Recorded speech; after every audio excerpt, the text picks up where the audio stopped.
Hello friends, welcome to SMB Hunar. SMB રેસિપીઝમાં આજે આપણે તિલના લાડવા બનાવતા જોશું.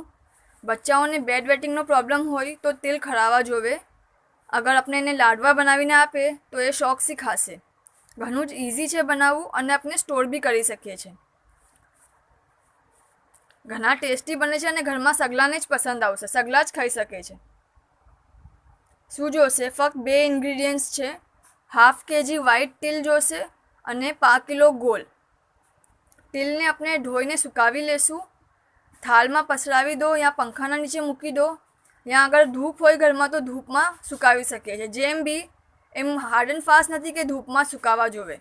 પંખાના નીચે મૂકીને બી આપણે એને સુકાવી શકીએ છીએ, બસ થોડા ડ્રાય થઈ જાય. પછી આપણે એને ગ્રાઇન્ડ કરી લઈશું, યા આપણે એને કૂટી બી શકીએ છીએ.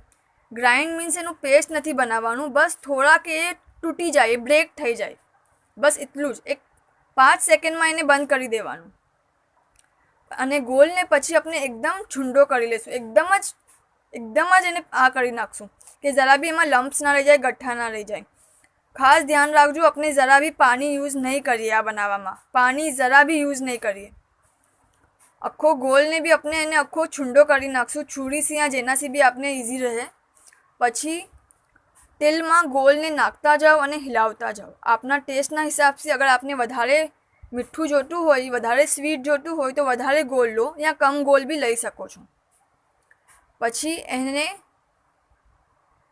લીંબુની સાઇઝના બોલ્સ બનાવીને, એટલે કે નાના બોલ્સ બનાવીને બરાબર હાથથી જેમ આપણે લાડવા બનાવીએ ને એમ ગોળ કરી લો. 4 થી 5 કલાક એને રૂમ ટેમ્પરેચર પર રહેવા દો. ફ્રીજમાં મૂકવાની જરૂરત નથી, બસ ઢાંકીને એને મૂકી દો અને પછી ખાઈ શકો છો. શુક્રન.